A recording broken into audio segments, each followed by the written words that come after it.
ਖੇਤਾਂ ਵਿੱਚ ਉੱਠ ਰਹੀਆਂ ਅੱਗ ਦੀਆਂ ਲਪਟਾਂ ਅਤੇ ਧੂਏ ਦੇ ਗੁਬਾਰ ਜਿਨ੍ਹਾਂ ਨੇ ਅਸਮਾਨ ਨੂੰ ਧੁੰਦਲਾ ਕਰ ਦਿੱਤਾ ਹੈ। ਇਸ ਧੂਏ ਕਾਰਨ ਆਮ ਲੋਕਾਂ ਨੂੰ ਸਾਹ ਲੈਣ ਦੇ ਵਿੱਚ ਮੁਸ਼ਕਿਲ ਹੋ ਰਹੀ ਹੈ। ਪਰ ਦੂਜੇ ਪਾਸੇ ਪੰਜਾਬ ਦੇ ਸੰਗਰੂਰ ਜ਼ਿਲ੍ਹੇ ਦੇ ਕਿਸਾਨਾਂ ਦਾ ਕਹਿਣਾ ਹੈ ਕਿ ਉਹਨਾਂ ਦੀ ਮਜਬੂਰੀ ਹੈ, ਤਾਂ ਹੀ ਉਹ ਪਰਾਲੀ ਨੂੰ ਅੱਗ ਲਗਾ ਕੇ ਸਾੜ ਰਹੇ ਨੇ। ਕਿਸਾਨਾਂ ਨੇ ਕਿਹਾ ਕਿ ਅੱਗ ਦਾ ਧੂਆਂ ਸਭ ਤੋਂ ਪਹਿਲਾਂ ਉਹਨਾਂ ਦੇ ਅਤੇ ਉਹਨਾਂ ਦੇ ਬੱਚਿਆਂ ਦੇ ਫੇਫੜਿਆਂ ਵਿੱਚ ਜਾਂਦਾ ਹੈ। ਕਿਸਾਨਾਂ ਨੇ ਦੱਸਿਆ ਕਿ ਸੂਬੇ ਦੇ 80% ਕਿਸਾਨ 5 ਏਕੜ ਤੋਂ ਘੱਟ ਜ਼ਮੀਨਾਂ ਵਾਲੇ ਨੇ ਅਤੇ ਉਹ ਮਹਿੰਗੀਆਂ ਮਸ਼ੀਨਾਂ ਨਹੀਂ ਖਰੀਦ ਸਕਦੇ। ਕਿਸਾਨਾਂ ਨੇ ਸਰਕਾਰ ਤੋਂ ਮੰਗ ਕੀਤੀ ਹੈ ਕਿ ਸਰਕਾਰ ਉਹਨਾਂ ਨੂੰ 200 ਰੁਪਏ ਪ੍ਰਤੀ ਕੁਇੰਟਲ ਦੇ ਹਿਸਾਬ ਨਾਲ ਬੋਨਸ ਦੇਵੇ, ਤਾਂ ਉਹ ਪਰਾਲੀ ਨਹੀਂ ਸਾੜਨਗੇ। ਇਹ ਸਾਨੂੰ ਜੀ ਬੇਵਸੀ ਹੈਗੀ ਬਹੁਤ, ਜਵਾਕਾਂ ਨੂੰ ਬਹੁਤ ਔਖਾ ਹੋ ਜਾਂਦਾ, ਔਖੇ ਅਸੀਂ ਵੀ ਬਹੁਤ ਆਂਗੇ ਕਿਉਂ ਧੂਆਂ ਸਾਨੂੰ ਵੀ ਖਰਾਬ ਕਰਦਾ ਜੀ ਕਿਤੇ ਆਉਂਦਾ ਹੈਗਾ, ਪਰ ਮਜਬੂਰੀ ਹੈ ਸਾਡੀ ਜਿਹੜੀ ਕਰਨੀ ਪੈਂਦੀ ਹੈ।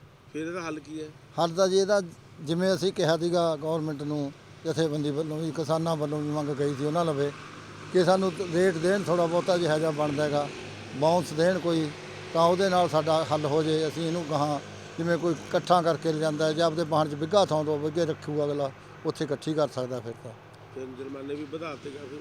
ਜੁਰਮਾਨੇ ਜੀ ਹੁਣ ਭਰੂਗਾ ਹੁਣ ਜੀ, ਫਿਰ ਸਾਡੇ ਕੋਲ ਤਾਂ ਸਹੀ ਨਹੀਂ, ਤਾਂ ਸਾਡਾ ਤਾਂ ਪਹਿਲੇ ਦਿਵਾਲਾ ਨਿਕਲਿਆ ਪਿਆ। ਤੇ ਕੀ ਕਹੋਗੇ ਇਸ ਪਰਾਲੀ ਬਾਰੇ ਤੁਸੀਂ ਸਰਕਾਰ ਨੂੰ?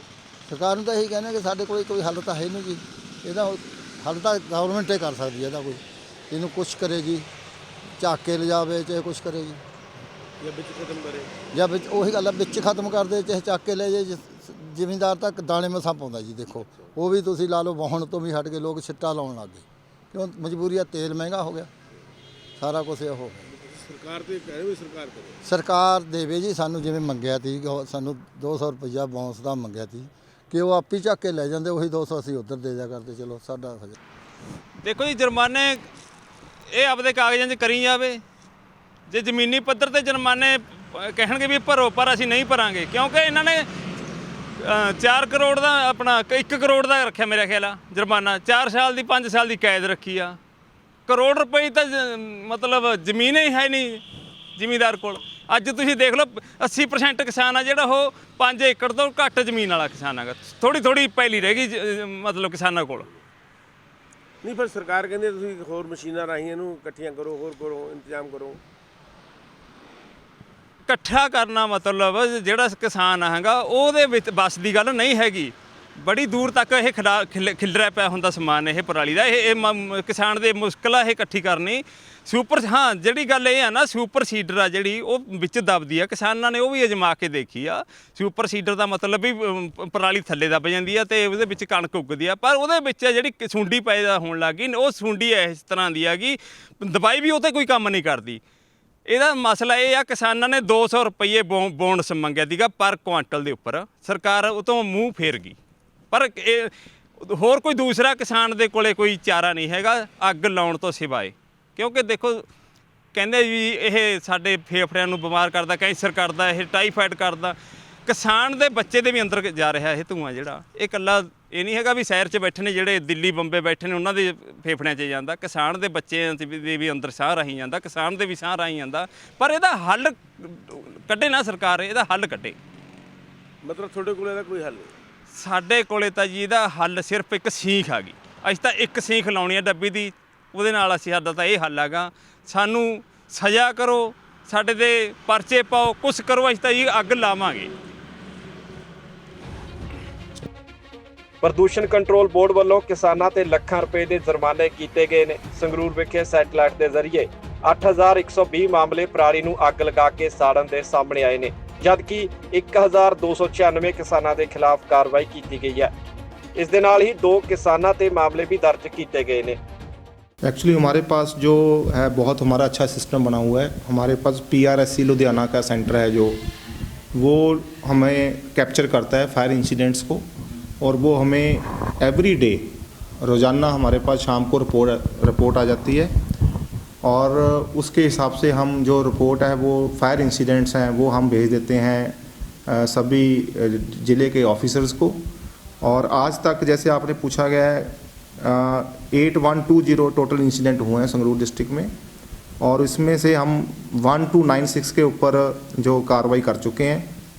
लाल लकीर की जो है वो एंट्री हो चुकी है उनके रिकॉर्ड में, और तकरीबन 32 लाख जो एनवायरनमेंट कंपनसेशन है वो इम्पोज कर दी है हमने। इसके अलावा हमने 2 प्रोसिक्यूशंस भी करी हैं किसानों के ऊपर एयर एक्ट 1981 के तहत। अभी तक 2 किसानों पर ही मामला दर्ज करवाया? हाँ, 2 के ऊपर कराया, बाकी की अभी कार्रवाई जो चल रही है वो हम आने वाले टाइम में जो भी हमारे को फाइनल होएगा, क्योंकि इसमें थोड़ा सा प्रोसीजर है, हमें केस तैयार करना पड़ता है और हमें अपने अथॉरिटी को भेजना पड़ता है अप्रूवल के लिए।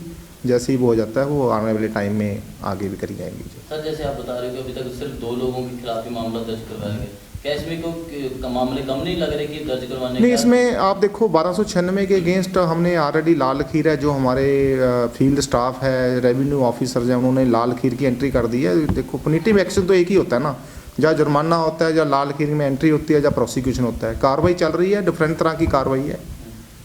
जैसे ऑफिसर सर गांव में जाते हैं, उनको भी वहाँ पे घेराबंदी कर ली जाती है, क्या उनके खिलाफ भी कुछ मामला दर्ज करवाया गया? नहीं, ऐसा कोई हमारे ध्यान में नहीं है कुछ, कोई हमें कोई ऐसी कोई दिक्कत नहीं आई संगरूर डिस्ट्रिक्ट में। हमारे ऑफिसर्स को as such Punjab pollution control board के अभी तक कोई ऐसा मामला सामने नहीं आया।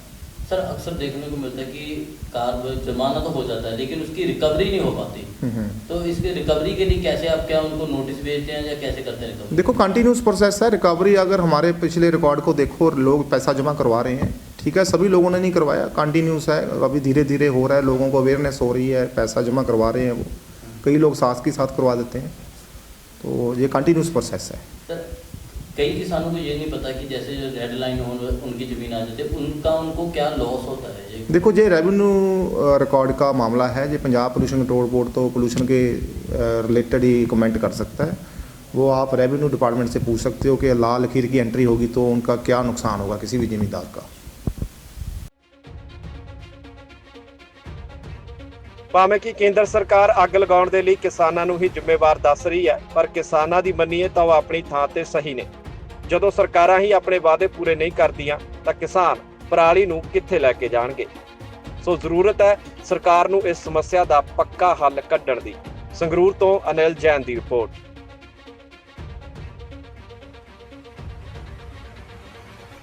E5 ਚੈਨਲ ਪੰਜਾਬੀ ਹੁਣੇ ਸਬਸਕ੍ਰਾਈਬ ਕਰੋ, ਬੈਲ ਆਈਕਨ ਤੇ ਕਲਿੱਕ ਕਰੋ।